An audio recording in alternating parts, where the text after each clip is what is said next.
kapatid kay Kristo at ito naman po ang araw na kung saan ay tayo na naman ay mag-aaral ng Biblia kasama ang ating magtuturo sa gabing ito.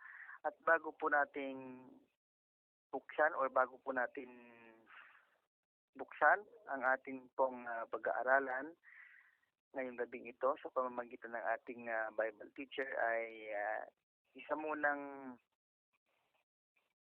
awitin ang atin pong mapapakinggan sa gabing ito na magmumula po kay Christian Dolores.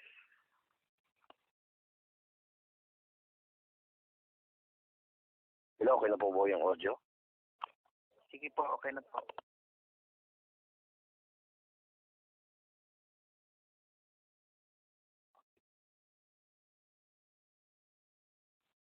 Okay, let's sing to the Lord. Hide me now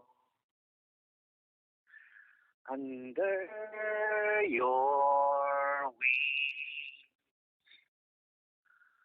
Cover me within your mighty hand. When the oceans rise and thunders roar, I will soar with you above the storm. Father, you are king over the floods, and I will be still, know you are God. Find rest, my soul, in Christ alone. No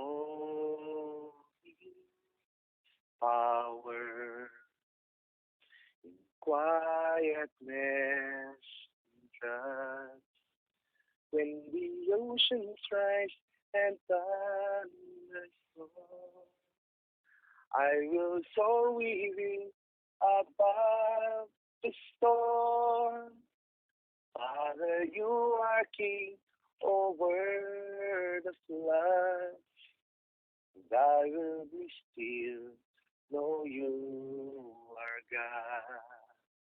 When the oceans rise and thunders roar, I will soar with you above the storm. Father, you are king over the floods, and I will be still, know you are God. And I will be still, know you are God. And I will be still, know you are God. Ayan, maraming salamat Brother Christian sa iyo pong napakagandang awitin na inihanda ngayong gabing ito. At syempre sa ating pagpapatuloy ay tinatawagan ko po si Miss Seychelle Ann Indien para po pangunahan tayo po sa opening prayer. Ayan, tayo po ay manalangin. Panginoong Diyos, ng kapangyarihan sa lahat, napapasalamat po kami sa gabi ito dahil muli makakakipag-ipon po kami upang makaaral po ng iyong banal na salita. Ang pagkakasya namin ng luwalhati at pinapupurihan. Kung may mga nagawa man po kami na hindi sa ayon sa inyo, kung humingi po kami ng kapatawaran, nawa linisin mo po ang aming puso, ang aming isipan, nang sa gayon, tumingo po sa aming puso ang aming mga pag-aaralan po sa gabing ito. Ngayon din po ang gagamitin mo po na mag-mensahe. Makabanalin mo po siya, Panginoon. Kayo po ang manguna po sa Kanya. At hindi sa aming lahat na nakikinig. Kayo rin po yung sumagay po sa kalagitnaan po namin. Nawa, ang mapapakinggan po namin aral ay may sa pamuhay po namin at may bahagi rin po namin sa iba. Maraming salamat po. In nawa. At nabayan mo po ang gawain ito, at isin mo po ang lahat ng distractions, at patuloy na kayo po yung mahuna po sa aming lahat po na naririto po sa linya ito. Ang lahat po na ito ay pinagkakatiwala po namin sa inyo. Ito po ang aming mga panalangin. Sa pangalan ng Panginoong Jesus. Amen. Sa pagligtas. Amen. Ayan, maraming salamat Ate Seychelle Ann. Ayan, so, ayun. So, kahit na anong mangyari, talaga namang God is good. Dahil talaga namang hindi siya, ang tawag ito, hindi siya nagsasawa na magbigay sa atin ng blessing sa gabing ito. At ayan, so yun, share and like ang ating YouTube channel para po lagi po kayong updated sa mga videos po ng CDCM Reunited and then sa ating official group and sa ating official page. Ayan, so ito na po, tinatawagan ko na po ang ating pong magtuturo sa gabing ito, walang iba kundi si Pastor Jerry Dubria. Sa mapagpalang gabi, inyo po lahat. Brother Joseph, kumusta po yung dating ko sa inyo? Nga po, magandang gabi po, Pastor. Okay lang po ba yung dating ko? Okay lang po, Pastor. Yan, kasi naka-headset po ako, no? Tayo po ay nagpapasalamat sa Diyos na makapangyarihan sa lahat sa pagkakataon po na ipinagkatiwala po niya minsan pa sa atin sa gabi po na ito upang tayo po ay mag-aaral ng kanya pong mga salita at sa atin pong pagpapatuloy sa gabi po na ito ay mayroon po tayong gagamitin, no, na material at ito po yung tuklasin. So, ito po ay punong-puno po ng mga informasyon, aral, no, na maaari po natin makuha mula po sa ating pong pag-aaral sa araw o sa gabi nito at maging sa mga susunod po na mga araw pa o linggo, no?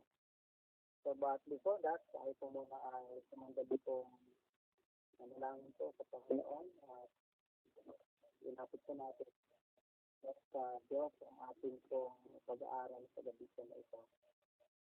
Father God, salamat po ng maraming muli sa inyo. Inyo pong kabanalan at kapangyarihan sa oras po na ito. Even though, nagpapasalamat po kami sa pagkakataon na muli binigay niyo sa amin upang kami po muli ay matuto mula sa mga salita at kanila. Samahan niya po ninyo, Panginoon, ang lahat sa amin sa mga oras na ito at patuloy na bigyan ng wisdom ang inyong pangitod na maibahagi at maituro po sa lahat ang mga nais niyo pong maipaalam sa amin sa mga oras po na ito. Ano mang distractions, Panginoon, gawa po ng kaaway, ay hindi po namin na alisin niyo po sa amin pong gawain. At patuloy na hindi pong mga salita lamang sa mangibabaw, Panginoon, sa aming pong pag-aaral sa dito na ito. Maraming salamat po sa samahan niyo po ang bawat isa sa amin. Lahat ang hiling po namin sa pangalan ni Jesus. Amen. So, ulitin ko po, magandang gabi sa inyong po lahat. Sabi, ang dating ko po dahil sa inyo ay clear at maintindihan po ng maayos. Okay lang po ba, Brother Joseph? Okay lang po, Pastor. Okay. So, since tayo pa kayo mag-aaral, no? Nasa po na ito, gusto ko po na malaman kung sino po ang mga nandito po sa ating pong mga line para kapag nagtanong po ako mamaya ay hindi lamang po si Brother Joseph at saka si Oliver. Ito po yung aking tatawagin po. No? Sino po ba ang nandito po ngayon? Wait lang ha. Sino naman dito sa linya ni yung connector namin, nandito si Sister Gemma, ako at si Brother Oliver. Yan. Sino naman sa linya mo, Ate Mary Joy? Nasa line ko po si Ryan po kasi Ate Anna. Si Ryan, si Ate Ann. Nasa linya ni Brother Ray? Ang nag-iisa at bugbugtong sa line ko ay si Kuya Christian Dolores. Yan. Sino yung mga nasa line ni Wilmar? I think Baby Joy, si Baby Joy. Nasa line po ni Brother Wilmar ay lang po. Ano ba naman yun? Hindi mo naman kasi minute off naman. Yan, si Sister Baby Joy, nandiyan si Brother Lawrence. Ako po, si Ate Deya, si Kuya Lawrence. Okay, so Wilmar, Baby Joy, Lawrence, and Deya. Ken, nalaman ko po na marami po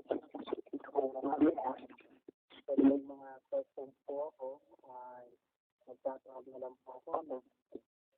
Medyo sabi pa sa Medyo sabi pa sa Yan. Yan. Hindi na basta.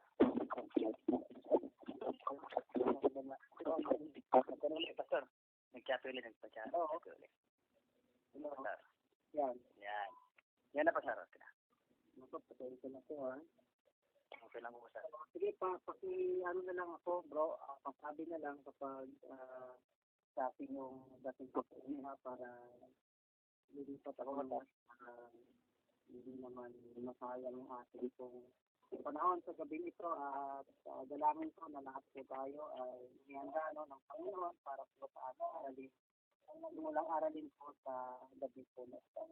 So ating pong topic na gusto kong pag-aralan po natin ay about po ito sa ating pong mga sarili. At ito po yung pagiging special po na sa harapan ng Diyos. Yan. Mahalaga sa ayun mo na kung mayroon man po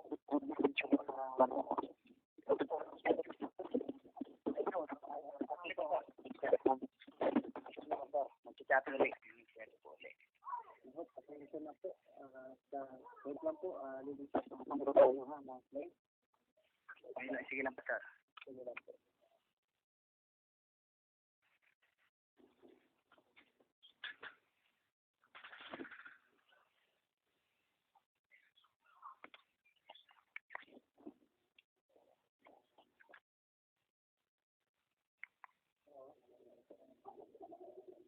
Hello? Okay na, pastor. Ayan. Dito po ako. Lalabas po ako. Medyo mahina po yung signal doon sa loob. Okay po ang dating po dito. Ako lang po. Okay na?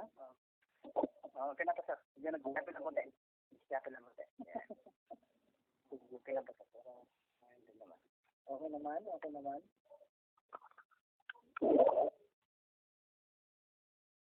Okay na, pastor. Hello. Yaon. Okay na, pastor. Yan. Tinanggal ko na yung headset ko. Maliwanag na, pastor. Sige po. Hopefully, maging maayos po. No? So yan, mahalaga ka. Ito pong ating pag-uusapan sa gabi po na ito. Sabi ko nga po kanina, kung mayroon man pong pinakamahalaga po na dapat po nating malaman, no?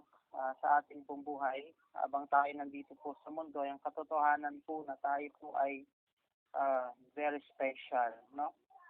Special po meaning sa harapan ng ating pong Panginoong Diyos. Amen. Amen. So, ang isang orasan, ito po yung clock. No, kung papansinin po natin ang isang orasan, ito po ay binubuo ng iba't ibang mga piyasa, no? Pero kung titingnan natin yung paglabas na anyo ng isang orasan, ay makikita po natin yung hugis nito, yung kulay, at of course, may mga kamay yan, di ba? At may mga numero, no? Yan po yung makikita po natin sa orasan. At kung mas susuriin pa po natin ng maigi ang isang orasan, magiging, kumbaga, ma-amaze tayo sapagkat isa lang itong bagay, maliit na bagay, pero kung titingnan po natin yung piyasa niya ay kamangha-mangha, no? Na napakarami po niyang maitutulong or malaki po ang naitutulong nito sa isa pong tao. Kung titingnan natin, pang medyo karaniwan lang siya, pero nagpapakita po kung gaano ka komplikado ang isang orasan dahil po sa kanyang mga piyesa na makikita po natin sa loob nito at nagagawa nito na kontrolin or nagagawa nito na paandarin, no, ang isa pong orasan. At alam natin na sa atin, lalo na sa mga visually impaired, no, ito siguro yung madalas nating nagagamit, especially kapag nag-alarm po tayo, no. So mula po sa simpleng bagay na ito ay nagpapakita din po ito, mga kapatid sa Panginoon, na kung may halin tulad po natin ang isa pong orasan. By the way, yung inventor daw po ng orasan ay si Christian Huygens, no? Or Huygens, yan. Kung paano po natin bibigkasin yung kanyang apelyido, no? So, kagaya po ng isang orasan, ang tao din ay makikita po natin na sa panlabas na kaunian o katangian ng isang tao, mayroon pong makikita natin yung kulay nito, no? Makikita po natin yung iba't ibang mukha ng isang tao. But, ang isang tao po, kung titingnan at kung susuriin po nating mabuti, isa po itong kamangamanghang nilikha, no, ng ating pong Panginoong Diyos. At sabi nga, sa lahat ng mga nilikha, no, ng sangkatauhan, napakarami na pong mga nilikha ng sangkatauhan, pero wala pa rin pong papantay or hindi pa rin po nito kayang kumbaga lampasan, no, ang pagtalikha po sa isang tao. At tayo po ay nilikha ng isang makapangyarihang Diyos na siya pong may-ari, no, ng langit at ng lupa. So, ang tao po ay isang pinaka-special na nilikha po ng ating Diyos na sabi ko nga kanina, kung mayroon man pwedeng ipagmalaki tayo sa mundong ito, sa lahat ng mga nilikha ng Diyos, ay ang katotohanan po na tayo ang pinaka-special sa lahat ng mga creation po ng Diyos. So, kung ang isang tao po ang isang pinaka-special at magandang nilikha ng Diyos, at I believe, no, na ang bawat isa po sa atin ay naniniwala po doon. Amen. But alam din po natin na tayo nilikha ng Diyos at tayo po lahat ay may layunin, no, sa mundong ito kung bakit nilikha ng Diyos ang tao. At ano ba ang layunin ng Diyos sa tao? Bakit niya nilikha ang tao? At kung alam po natin na tayo po ay nilikha, no, na pinaka-special sa harapan ng Diyos, paano ba dapat natin pahalagahan yung atin pong mga sarili? So, mamaya ay mas tututukan po natin yung mga tanong po na ito.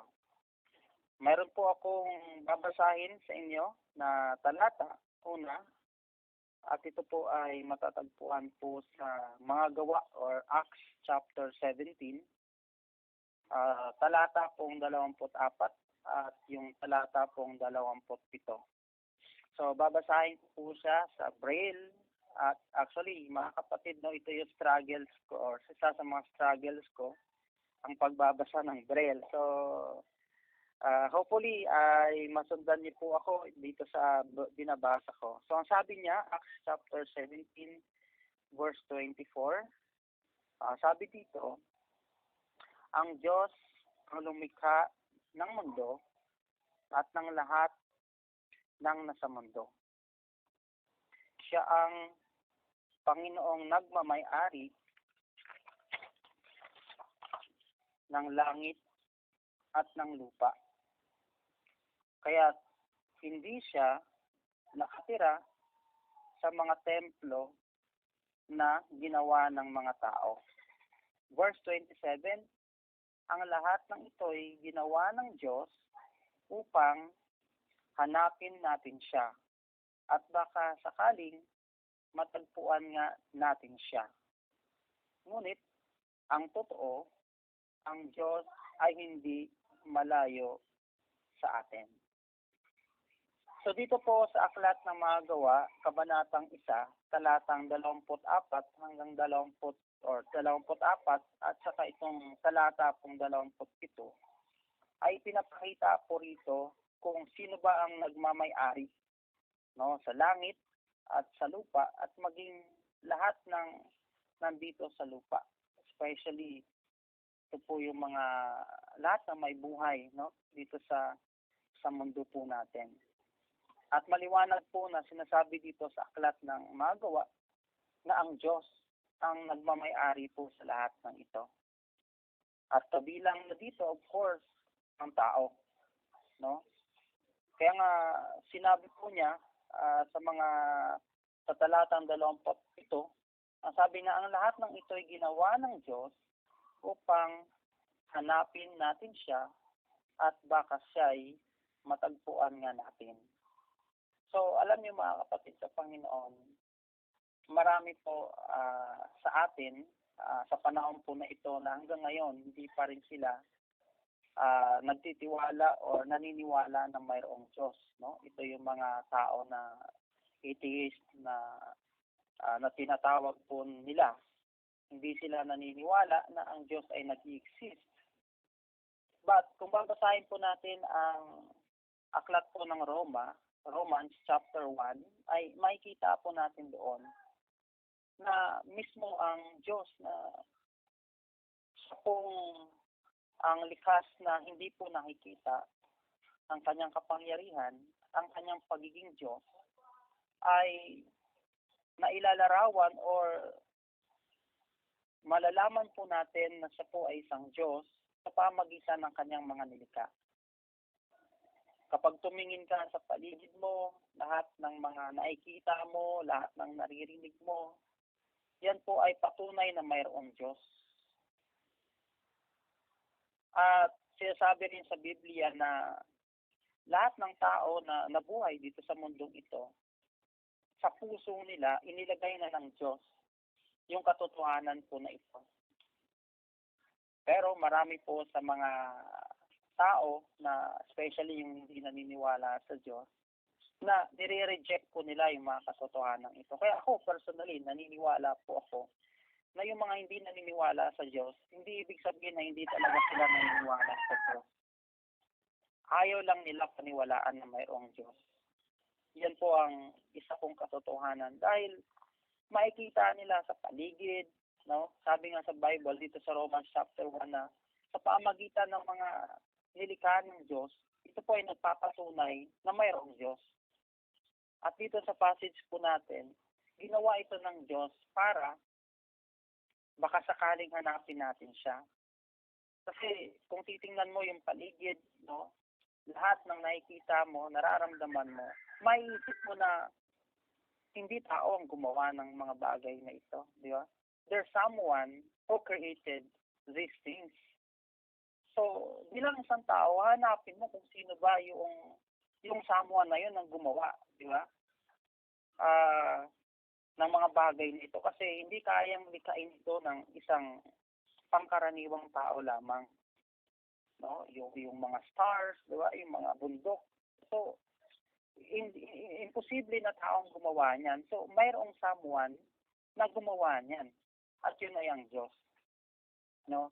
Kaya nga binabanggit din doon sa Roma chapter 1 na sa halip, no, na ang mga tao ay hanapin nila ang Diyos, marami po sa mga tao na gumagawa sila ng sarili nilang Diyos, no?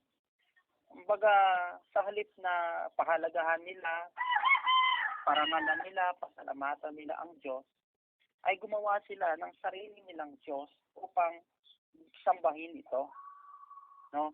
At ito yung gamitin nila bilang isang Diyos.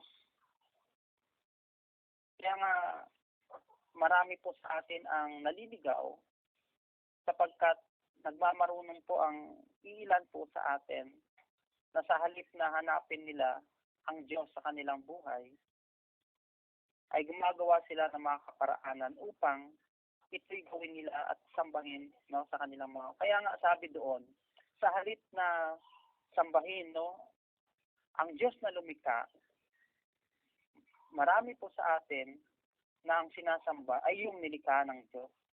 Ito yung mga tao na mayroon pong hangganan yung buhay, mga hayop, no? So, ginagawa nila itong Diyos, which is, itong lahat ng ito ay nilikha lamang ng Diyos. Kung mayroon man po dapat tayong sambahin, kilalanin, pasalamatan, no, parangalan sa buhay po natin, yun ay walang iba kundi yung lumikha at hindi yung nilikha. So, at actually, dito po sa mundo natin, ang isa sa mga naging kaisipan, no, lalo na itong mga hindi naniniwala po sa Diyos, para sa kanila, sinasabi po na to see is to believe, no?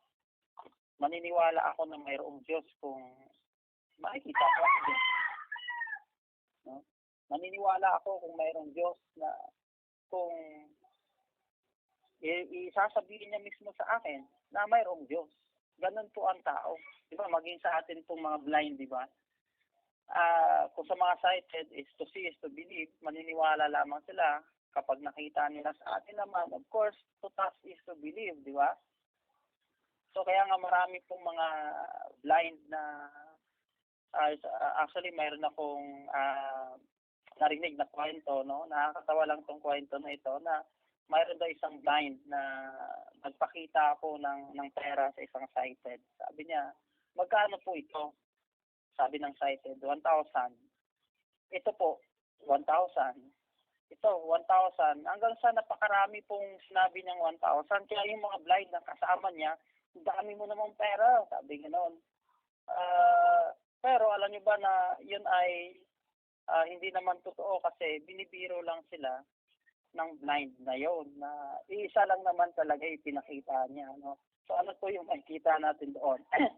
Na bago ka maniwala, dapat nahawakan mo muna, di ba?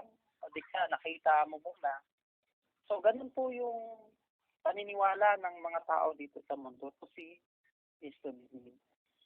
But mga kapatid sa Panginoon, pagdating po sa Diyos, kung nais mo na makilala ang Panginoon, maranasan siya sa buhay mo, believe, and you will see.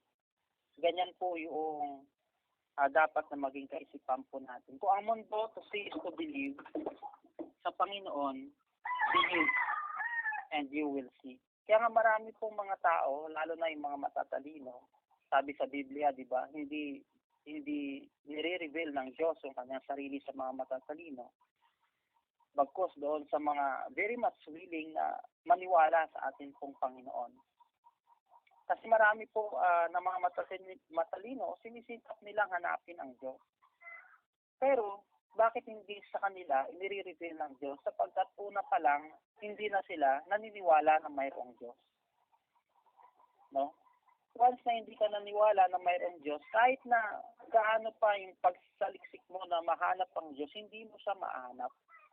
Kasi nakasarado yung pintuan. At ano yung pintuan para maranasan at makilala mo ng lubusan ng Panginoon, yun ay maniwala ka muna. Maniwala ka muna na mayroong Diyos at i-reveal sa'yo ng Diyos kung sino siya sa buhay mo. Amen. So yan po isang katotohanan mga kapatid na marami po sa atin yung kanilang knowledge about God ay para lang theoretical. Yung theoretical, ito yung knowledge na base lang sa theory. Kumbaga ito yung pagkaalam sa Diyos na mababaw po ito. But ang nais po ng Panginoon para ma-reveal at makilala natin siya sa ating buhay, ito yung experiential knowledge natin sa Kanya. Yung maranasan muna natin ang Diyos sa buhay natin bago natin siya makilala. So believe and you will see. So yan po ang katotohanan po ito dito, no? So pangalawa, sa Genesis chapter 1, verses 25 to 27, babasahin ko po sa inyo. Genesis chapter 1, verses 25 to 27, sabi sa verse 25, nilikha ng Diyos ang lahat ng hayop at nasiyahan siya sa kanyang nilikha o nasiyahan siya sa kanyang nakita. Verse 26, pagkatapos niyang likhain ang lahat ng ito, sinabi niya, likhain natin ang tao na kawangis natin. Mamahala siya sa lahat ng uri ng hayop. Ang lumalangoy, ang lumilipad, ang lumilipad, ang lumalakad, at ang gumagapang. Verse 27, kaya't nilikha ng Diyos ang tao na kawangis niya. Nilikha niya silang lalaki at babae. So, maliwanag po dito, no, na ang nilikha ng Diyos ay lalaki at babae lang, di ba? So, dito po sa mga talata pong ito. So, kung kanina, nakita po natin yung layunin ng tao sa aklat po ng Acts or lahat ng mga bagay na mayroon po sa paligid natin upang yun ay nilikha ng Diyos para hanapin natin siya, baka sakaling matagpuan natin siya.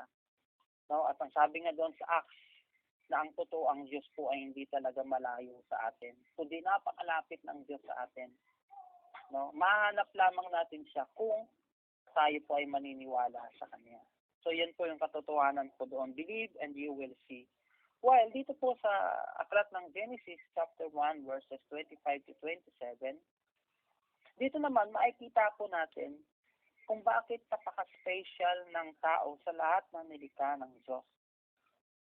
So, mayroon po ditong tatlong bagay na makikita po natin kung bakit napaka-special po natin. Una diyan, sabi, tayo nilikha ng Diyos na kanyang kawangis. So, sige nga, ano pong ibig sabihin nito? Nung sinabi dito ng Diyos na tayo nilikha ng Diyos ayon sa kanyang wangis, Brother Joseph, tanongin natin si Brother Joseph, ano pong ibig sabihin nito? Ibig bang sabihin nito na kagaya ng isang tao, ganun din ang Diyos physically? Dito, no? Ayon sa kanyang wangis. Hindi ibig sabihin na kaanyo natin Diyos, na yung Diyos ay kamukha natin, talagang tao sana pwede mong kapain yung mukha. But kawangis yung isa spiritual na pumuhay talagang kagaya natin siya na yung may yung meron siya yung nararamdaman ng isang tao. Nararamdaman niya na magmahal, nararamdaman niya na maging mabait, nagagalit din. Meron yung kung sabihin natin kawangis, we are emotion with God, katulad natin siya ng emotion. Yan po sa pinto po. Yan. Salamat, Brother Joseph. Of course, when it comes to physical, hindi na yan kaagad kasi ang Diyos ay spirit, di ba? Hindi naman nahawakan ng Diyos, ang tao nahawakan. So, hindi ito physical ang tinutukoy po na kawangis nito. At syempre, ang tao, may babae, di ba? So, ang Diyos hindi naman babae. Wala siyang kasarian, di ba? So, makikita po natin dito na ang kawangis po dito is hindi physical, kundi ito po yung moral, no? Nagaya po ng isang tao na tayo po ay nakakapag-isip, nakakapagpasya, may emotions, di ba? May kakayahan. So, ganun po ang kawangis na tinatawag at hindi po natin ito makikita sa lahat ng mga nilikha ng Diyos maliban sa tao. Na wala naman tayong nakikita po na, halimbawa, ay manok na nandito ngayon na nagsasalita, di ba? Or mayroon pong kaisipan na pwedeng magpasya. At even sa lahat po ng mga nilikha pa, no, ng ating pong Panginoon. So, wala pong katulad, no, ang tao. So, kawangis po tayo ng Diyos. Kaya nga, huwag kang maniniwala, Brother Oliver, na tayo ay nilikha at tayo nagmula sa unggoy, medyo mahirap yun. Kasi, di ba, siguro wala naman siguro papayag sa atin dito, no, na siya ay nanggaling sa unggoy, no, Brother Rinaldo. So, yung theory po ng evolution, no, ni Charles Darwin, dito daw po ang tao daw po ay nagmula sa species ng ng unggoy or sa unggoy. So isang maling katuruan po ito at maliwanag po na sinasabi dito na tayo po nilikha ng Diyos sa kanyang wangis. Amen. So yan po yung isang katotohanan po na dapat nating malaman po dito. So ano pang dahilan kung bakit ang isang tao ay napaka-special? So hindi lamang tayo ay nilikha ng Diyos ayon sa kanyang wangis, kundi sabi rin po doon, tayo binigyan ng authority, no, ng Diyos na mamahala sa lahat ng kanyang mga nilikha. Lahat ng, especially yung hayop, no, na lumalangoy, lumilipad, gumagapang. So, tayo po ang binigyan ng Diyos ng kapangyarihan para mamahala po sa kanila. Isang bagay po na nagpapakita na tayo po ay napaka-special sa harapan ng atin pong Panginoong Diyos. And, makikita rin po natin dito sa kanyang mga nilikha, yung katotohanan po na ang tao po ay, pangilan ba ang tao sa nilikha ng Diyos? By the way, tanungin ko nga si Mary Joy. Mary Joy, pangilan ba ang tao sa nilikha ng Diyos? Nandiyan ba si Mary Joy? Hello? Hello po? Narinig ko ba ako? Narinig ko ba? Yan. So, si Mary Joy, pangilan ba ang tao sa nilikha ng Diyos?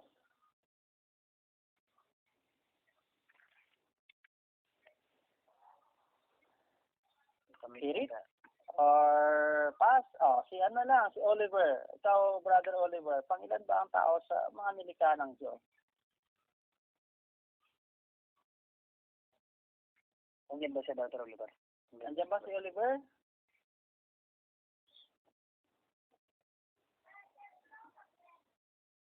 Hello? Brother Oliver? Nandiyan ba siya? Hindi siya sa line. Brother Oliver? Yan. Sige. Sino po yung nagsalita na girl? Si ate, Si ate? Gem po. Ate Jem? Jem ba? Gem. Gemma, yan. Ate Gemma. Para sa iyo, sa pagkakaalam mo, pangilan ba ang tao sa mga nilikha ng Diyos? Tungkol sa creation po. Sa creation, pangilan ang tao sa nilikha ng Diyos?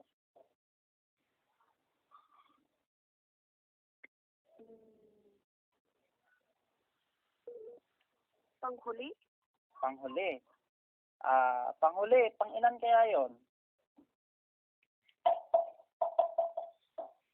Sino ang nakakaalam na pwede sumunod? Si Brother Christian. Si Christian, pangilan ba? Yes, panghuli nga siya, pero pangilan sa huli? Or pangilan? To be exact. Yung numero. Yung gusto kong malaman.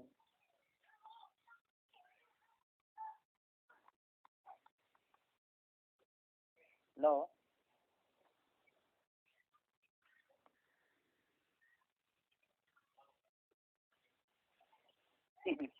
Nandiyan pa ba? Nandiyan pa? Nandiyan nila, nandiyan. Yes po. Ayan, yan, Brother Christian. Pangilan ba ang tao sa mga nilikha ng Diyos? Saan po? Sa lahat ng nilikha ng Diyos, pangilan ba ang tao sa kanyang mga nilikha? So, sa ilan sa, bali, po?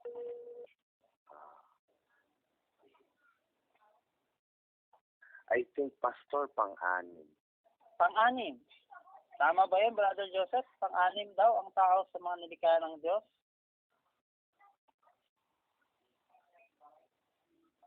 Tama ba na pang-anim ang tao sa nahulog? Nahulog kaya politiko pa lang. Joseph. Nandiyan ba? Yan, okay. Naglag po. Nalaglag. Sige nga, natin. So, sige, habang bumabalik no, si Joseph, yun, tama yun, mga kapatid, tama yung Christian, no? Na ang tao po ay pang-anim, no, sa mga nilikha ng Diyos. At isang trivia lang, hindi naman trivia, kundi dagdag informasyon po sa atin pong lahat na nandito. Kung ano ba yung pagkasunod-sunod, no, ng mga nilikha ng Diyos. Kapag tinanong tayo kung ano ba yung pagkasunod-sunod sa lahat ng mga nilikha ng Diyos, lagi lang po natin tatandaan itong words po na ito na let's a man rest. Yan, lagi po natin tatandaan yan. Let's a man rest. Yung word na let, the S, then a man rest. So, ibig sabihin nun, yung L ay light or liwanag. Yung E, expansion po yun. Ito yung sineperate, di ba, ng Diyos ang langit at ang kalawakan, no, at ang lupa. Expansion. Then letter T, ito po yung mga trees, mga punong kahoy. Then S, ito po yung stars. Yan po yung sun and moon, no, sa himpapawid. Then A, animals. Then a man, di ba? Then man, tao. Then rest. Nagpahinga po yung Diyos sa ika-7 araw. So yan po yung pagkasunod-sunod ng pagkalikha po ng Diyos, no, sa lahat ng creation. So let a man rest. So tandaan po natin yan para yan po yung pattern ng pagkalikha po ng Diyos. So pang-anim, tama. So but sa tingin niyo, bakit kaya hindi inuna ng Diyos ang tao? Sino po? Si Rinaldo. Brother Rinaldo, bakit kaya sa tingin mo, Kuya Brother Rinaldo, pang-anim, pangnilikha ng Diyos ang tao, at hindi number 1? Kung sinasabi natin na napaka-special ng tao, bakit pang-anim? Bakit huli at hindi siya yung unang nilikha ng Diyos?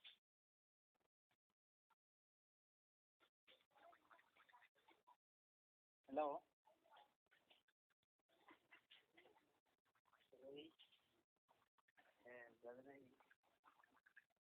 Hello po. Nag-aanimot yata. Brother Ray. Yes, Brother Ray. Sana si Brother Ray. Nalaglag ba? Marami yata nagsisalaglagan sa line natin. Kaya po yung connector niya. Nandiyan ba si Ray?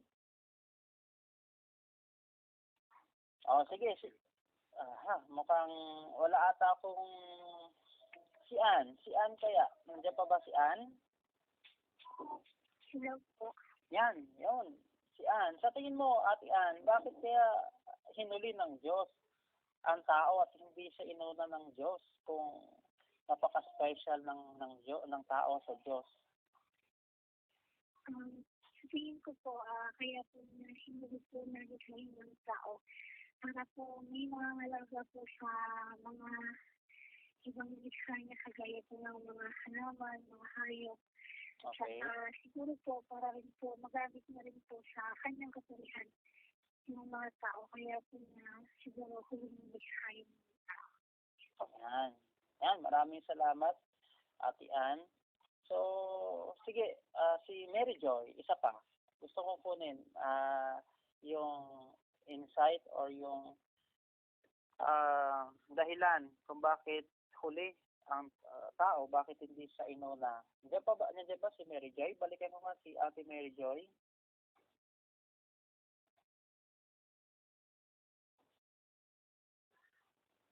Hello?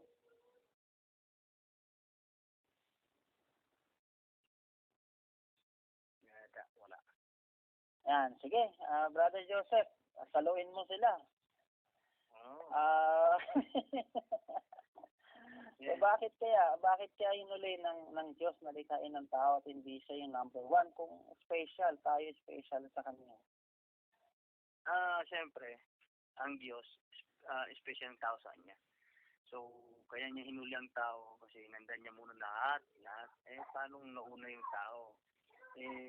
At that time, wala pang may puno pa ng kadiliman, walang liwanag, walang puno, wala yung expansion, yung tubig, lulubog yung tao. So, laging hinuli ng Diyos ang lahat para i-prepare niya muna lahat para sa kanyang lilikhaing na tao. Para pagkalikhain ng tao, maayos ng lahat. Ayahin na lang, ano? Oo, ayahin na lang po. Special po. Yun, tama yun, no? Brother Joseph, tama yun. Inuna mo na nilikha ng Diyos yung mga pangangailangan ng tao bago yung tao na nangangailangan. So imagine mo, kung inuna niyo yung tao, saan titira ang tao? Ano yung pagkukunan ng pagkain ng tao, di ba? So, kaya nga, napaka ng Diyos, napaka perfect ng atin pong Panginoon. Kaya nga sa atin pong mga visually impaired, napaka-special natin dahil na tayo po ay ipinanganak ng mga inborn po na naging blind. So, hindi inalaw ng Diyos na mangyari po sa atin ganitong sitwasyon na wala siyang inihanda sa atin upang tayo po ay mamuhay ng gaya po ng isang sighted din. Di ba? So, mayroon siyang mga tao na ginamit in advance, no, para ma-discover yung brain, makagawa ng ganito para sa atin bago tayo po ay nabuhay, no, at na maging isang blind. So, hindi tayo totally na hinayaan ng Diyos na mabuhay dito at wala na lang gagawin, di ba? Mayroon siyang in advance na inilaan sa atin para tayo po ay makapamuhay ng gaya po ng isang tao na walang kapansanan. Amen. At nararanasan po natin yan. At ganoon po ka-special ang Diyos po sa atin. Maging sa kanyang nilikha, pinapakita din po ng Diyos doon na inuna muna niya yung mga pangailangan ng tao bago yung tao na nangangailangan po nito. So, praise God po at napakabuti po na. So, dito makikita po natin kung gaano po tayo ka-special, no, sa harapan ng Diyos. Na tayo binigyan niya ng authority para mamahala sa lahat ng mga nilikha niya. Pangalawa, tayo po ay nilikha ng Diyos according sa kanya pong wangis, no? Hindi gaya po ng ibang nilikha na wala silang kaisipan kung ano ba yung tama at mali, walang emotions, di ba?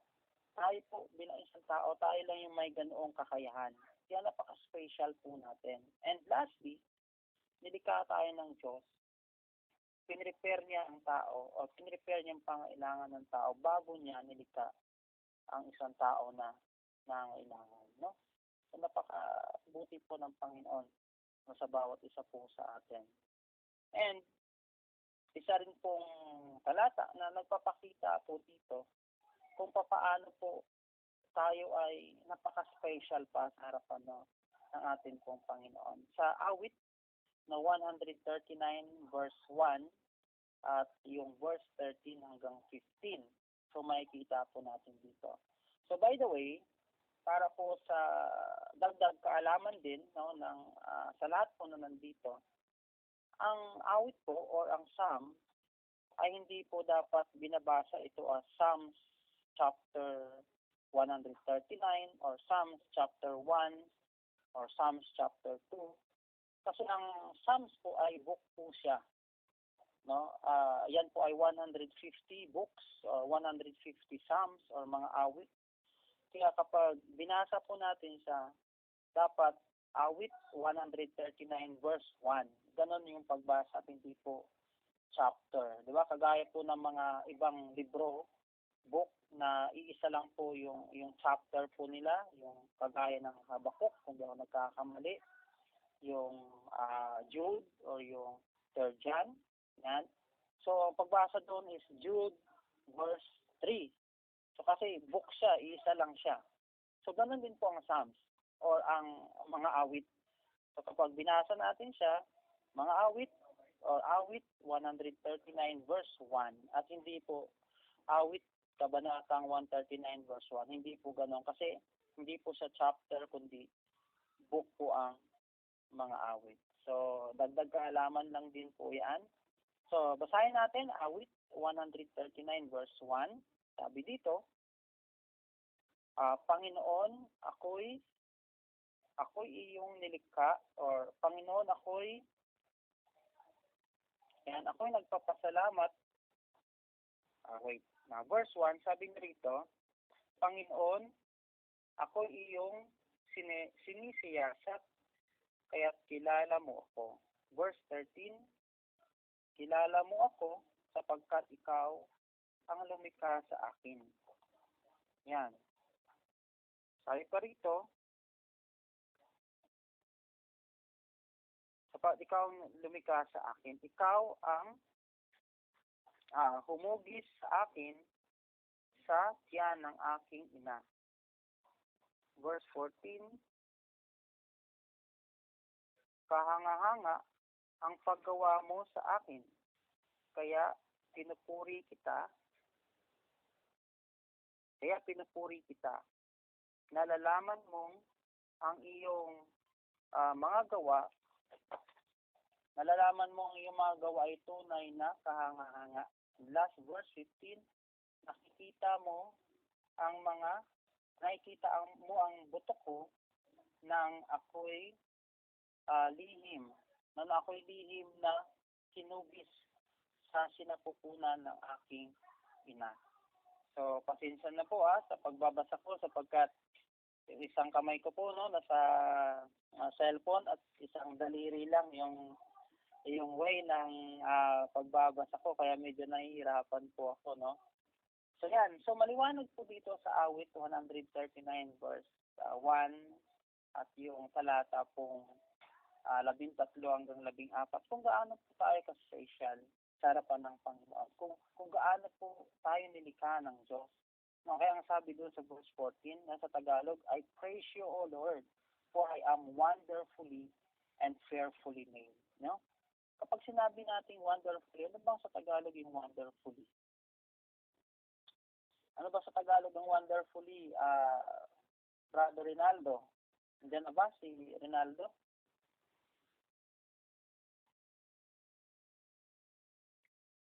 Pag sinabi nating wonderfully, ano bang sa Tagalog nun? Brother, Nandiyan pa ba? Nandiyan. Ayan.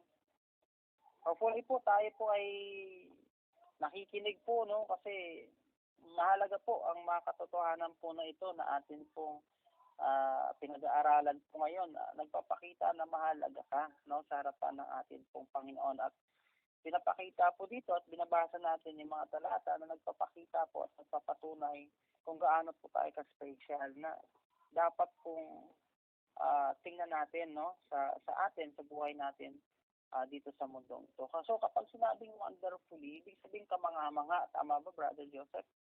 Kamangha-mangha, kahanga-hanga. And kapag sinabi namang fearfully, ano ba yun? Katakot-takot? Oo. Katakot. Pag sinabi bang fearfully, kung ang kamanga-manga ay wonderfully, yung fearfully, sabi kasi sa English, we are created by God wonderfully and fearfully. Ano ba ibig sabihin ng fearfully? Katakot-takot bang nilikhaan ng Diyos ang tao? Fearfully? Ay, fearfully. Oo, fearfully. Ano ba yun? Katakot-takot ba? Hindi naman siguro, ano? Hindi naman siguro tayo nilikha ng Diyos na katakot-takot. Diba? Special na. Bakit katakot-takot? Diba? Yan. So, ibig sabihin po ng fearfully ay kaingat-ingat. Yan. So, tayo po ay nilikha ng Diyos na hindi lamang kamanga-manga, hindi lamang kahanga-hanga, kundi tayo nilikha ng Diyos na kaingat-ingat. Diba? Tama, no, Brother Joseph? Kaingat-ingat ka na nilikha ng Diyos. So, kaya maliwanag po na ipinapakita din po dito kung gaano po tayo nilikha ng Diyos. At pansinin po natin yung verse 13 po kanina. Balikan ko lang po, no? Sabi niya, kilala mo ako sapagkat ikaw ang lumikha sa akin. Ikaw ang humugis sa akin sa tiyan ng aking ina. Diba, yung salita po na hinugis. Alam nyo, kung bakit tayo po napaka-special. Kung papansinin po natin yung 5 creations ng Panginoon before niya nilikha ang tao. Anong sabi ng Diyos? There will be light. No? So, paano sila nilikha ng Diyos? Sa pamagitan ng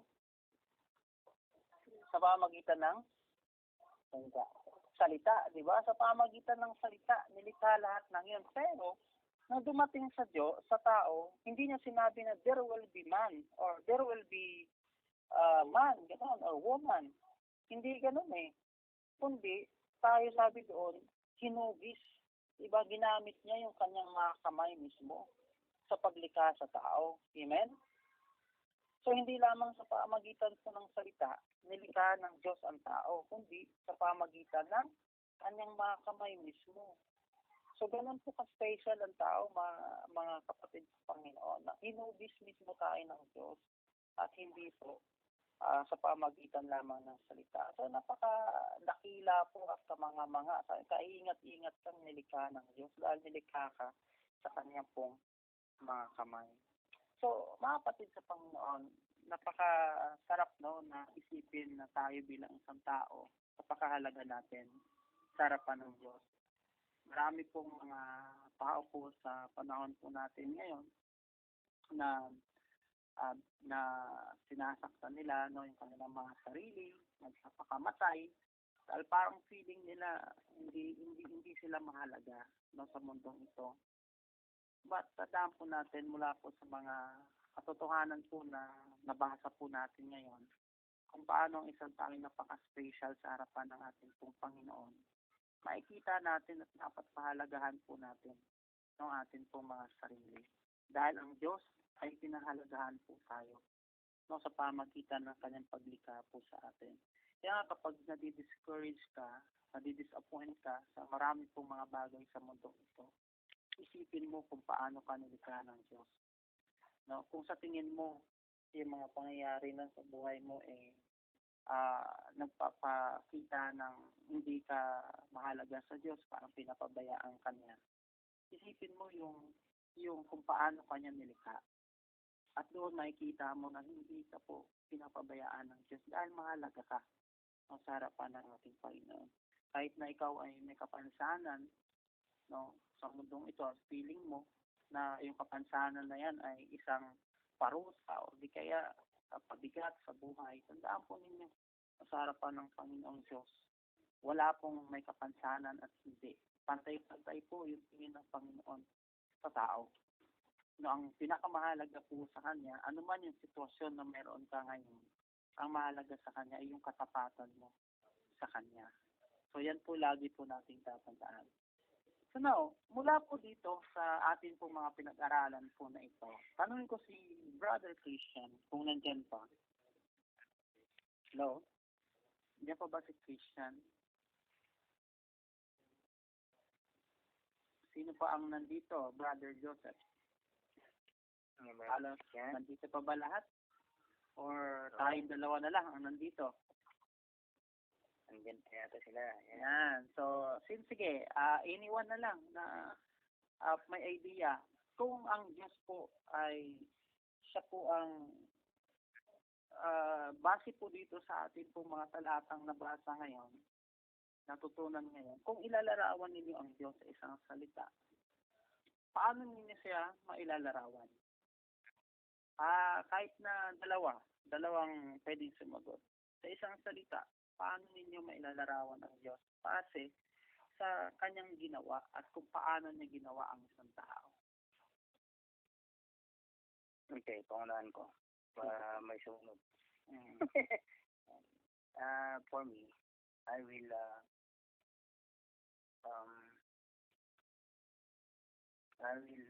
describe God as a paano ba pagkasabi doon? Ayan, siguro siya ay isang God. He's a mighty God. Yan, mighty God, makapangyarihan na Diyos.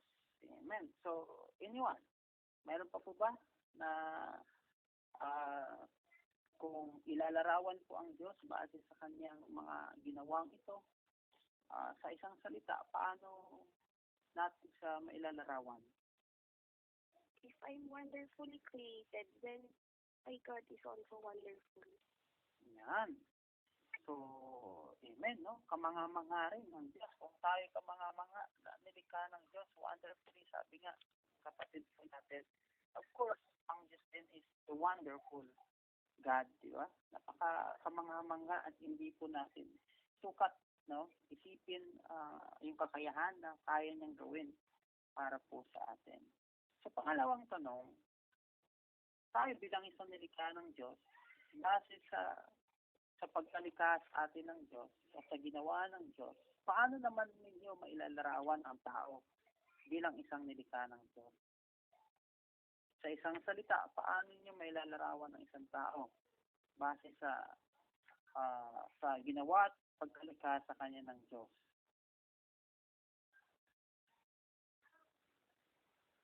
Meron po ba?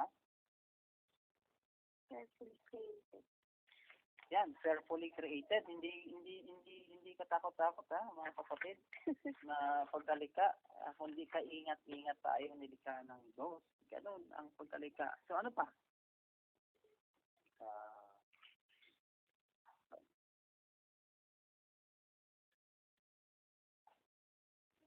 Ano pa po ba? Carefully created. Kaingat-ingat, no? So siguro dahil napakarami siguro kaya hindi na natin maisip yung kung paano po natin mailalarawan yung tao, no, bilang nilikha ng Diyos. So wonderfully rin, di ba? Carefully. Talagang ang tao po ay makikita po natin na napaka-special, no, sa harapan ng ating Diyos. So now, alam natin na tayo po lahat ay napaka-special, napakahalaga paningin, no, ng ating po Panginoon. Now, sa tingin po ninyo, sa anong paraan natin dapat pinapahalagahan ang sarili natin at yung ating kapwa? Dahil tayo or ang tao ay special sa pagkalikha ng Diyos sa Kanya, paano po natin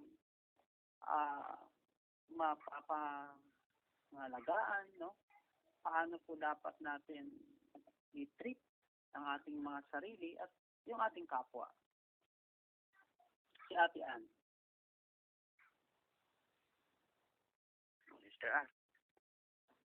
Paano mo dapat pahalagahan yung sarili mo, Ann, at even yung kapwa mo since ang tao ay napaka-special sa harapan ng Diyos?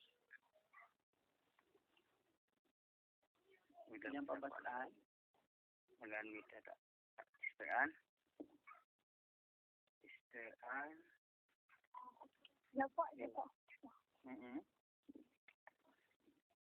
Ano po yung tanong po? Yan, yung tanong natin ay since tayo lahat dito naniniwala na napakahalaga natin at very special sa harapan ng Diyos. So bilang isang tao, paano mo papahalagahan yung katotohanan na ito sa sarili mo? Paano mo papahalagahan yung sarili mo at yung mga tao na sa paligid mo?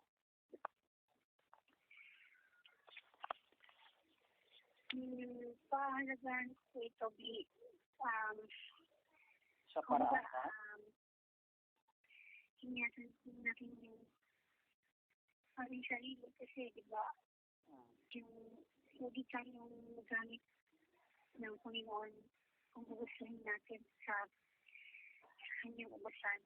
Tapos, baga, nung ayusin natin yung pakikitungo rin natin sa kapwa natin tao kasi diba, nilikha tayo ng Panginoon dahil special tayo sa Kanya, kaya siguro lahat tayo bigyan niya ng katangian na pwede naman po natin na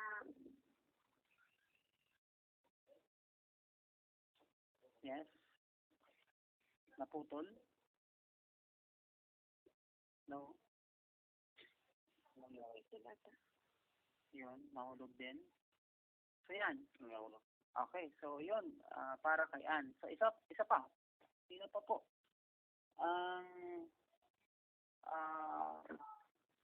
Sa salita na kung paano niya dapat pahalagaan yung kanyang sarili.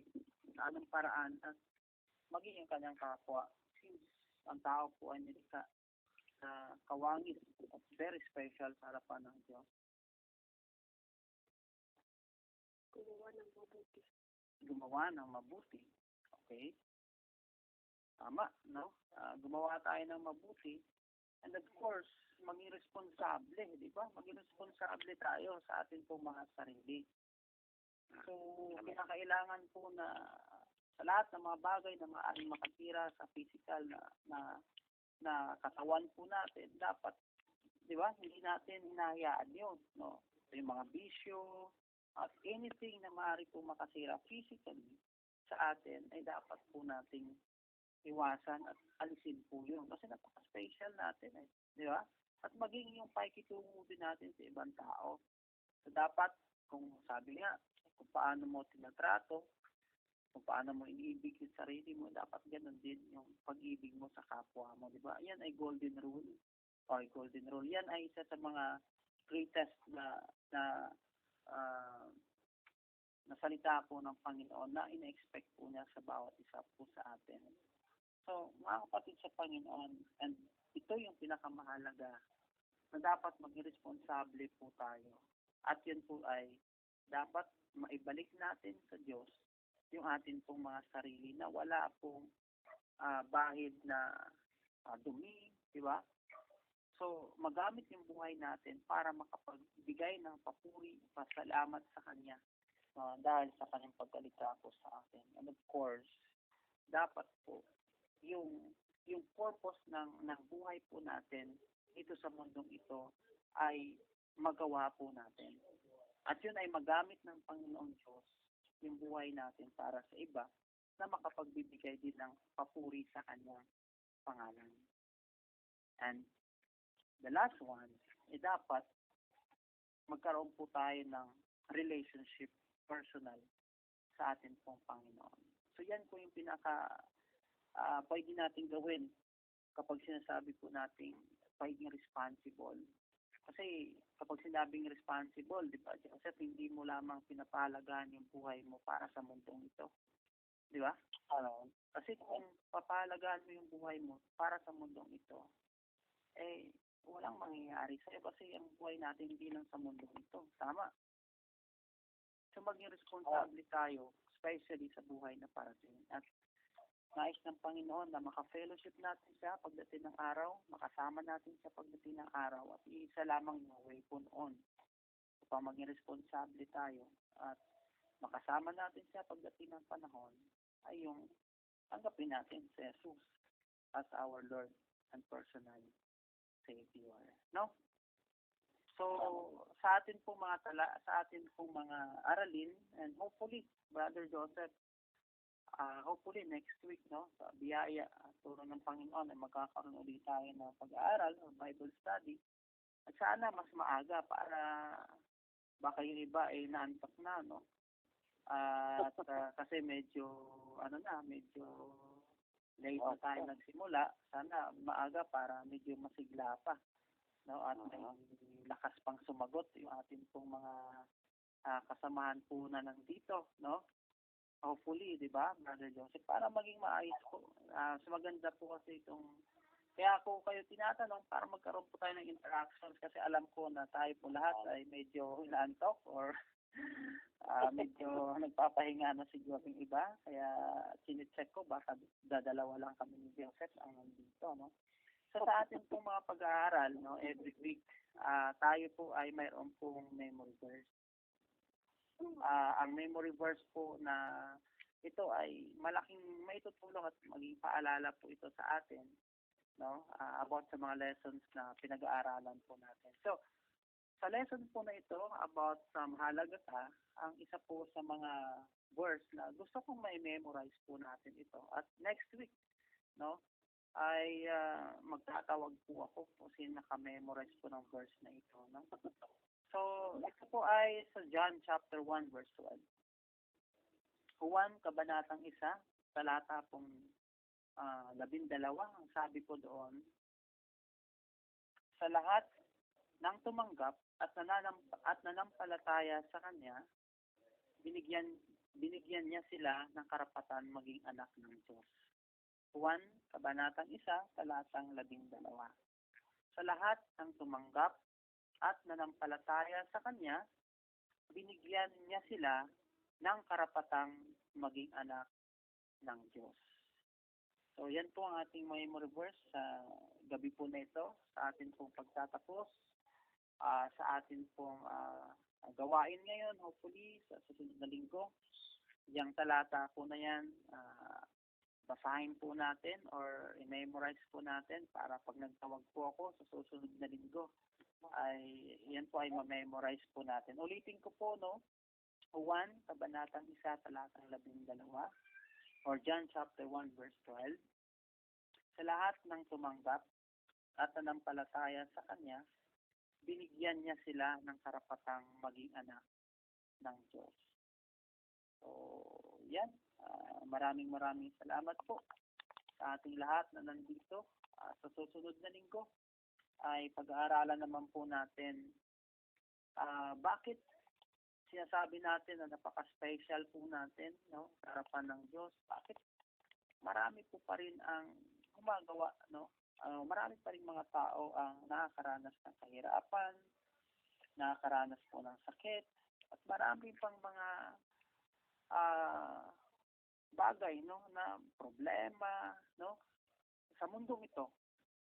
Since or sa kabila ng katotohanan po na tayo napaka-special sa harapan ng Diyos, bakit marami pa rin nakakaranas po ng sakit, karamdaman, at iba pa na mayroon po sa mundong ito. So yan po yung ating tatalakayin naman sa susunod na linggo. And sa biyaya, no, ng ating Panginoon na tayo po i-allow na magkaroon po muli ng gawain po natin. So Brother Joseph, sa lahat po na nandito, maraming salamat po sa inyo lahat, and see you next week.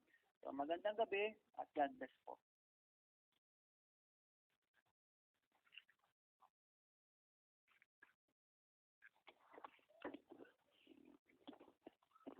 Shader? Ano ito, Shader? Brother Ray? Ano si Brother Ray? Ayan. So, sige, maraming salamat, Pastor Jerry, ka na. Nawala na yung resider natin, eh. Ayan, nakataon na yata yung resider natin. So, maraming salamat, Pastor Jerry, ka na. And that very,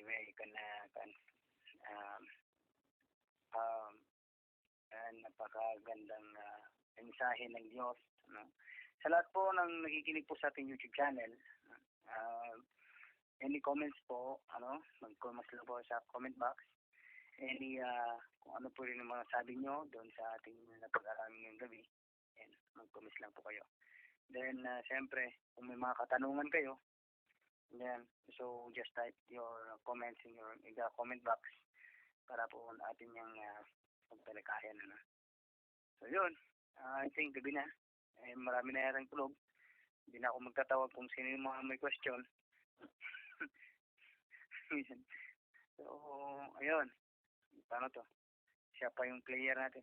Peray! Peray! Okay.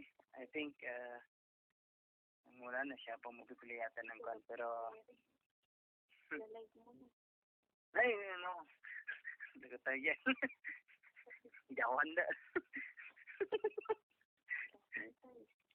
Para saan, coach? Yung closing song, yan. Ako na lang po. Ayan. Buti na lang mayroon si Sister Baby Joy. Meron, nandun kasi kay Brother eh. Yun, nakatulog na yata. So, yun, ano? Sige po, tayo po magtatapos sa ating kan. Unang-una sa lahat, maraming salamat, Pastor, for that wonderful message. And yun nga, mga YouTube subscriber natin, viewer natin, sa comment box, ano? Itanong nyo kung ano yung mga katanungan nyo. And our checkers nandyan. I-check nila para may ikon sa atin, may relay sa atin. And may tanong natin kay Pastor sa mga susunod na tayong pag-aaral. Yan. So, sa ating pong pagtatapos ngayong gabi, ating pong tinatawag si Sister Baby Jai para po sa ating closing song.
Maraming salamat, Sister Baby Joy. So, sa ating pong sa ating pagtatapos ng ating gawain, muli natin tinatawagan ang ating Bible study teacher, si Pastor Jerry Dobria, para po sa ating closing prayer.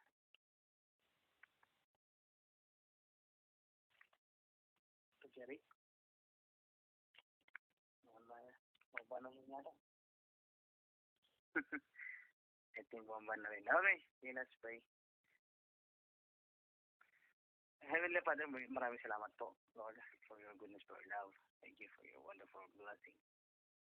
Thank you for the word ang pong napag-aralan ngayong gabi. Iniling po namin ang iyong patnubay, gabay, Panginoon, sa amin, Lord God. Thank you very much for your wonderful blessing. Thank you for your goodness, Lord God. Thank you for everything that you have done. Thank you, Lord. At ikaw nawa ang siyang gumabay tabong sa batis sa amin paghiwa-hiwalay, sa aming pagtulog, Lord God. I-bless mo po ang lahat. Yung mga manonood sa aming YouTube channel, Lord God, i-bless mo sila as they watch, Lord God. They will view this devotion, Lord God, this Bible study. I-bless mo rin ang kanilang mga buhay para pumasok sa kanilang puso at isipan ng mga salita mo na kanilang mapakinggan, Panginoon. And Lord God, kung sila man ay naguguluhan, Lord, let them question that, Lord God. Tanong nila, Lord God. Lord, ikaw na po ang siyang gumabay sa bawat isa. Ikaw na po ang tumulong. Ang bumantay sa pagtulog. Maraming salamat. Amen. Muli, no? Sa mga subscriber po, viewers, ating YouTube channel, niling po namin ang inyong continue to subscribe, share, and like sa ating YouTube channel. Ayan, maraming salamat po, and mag-comment po kayo dyan sa comment box. Ayan, maraming salamat, and God bless you.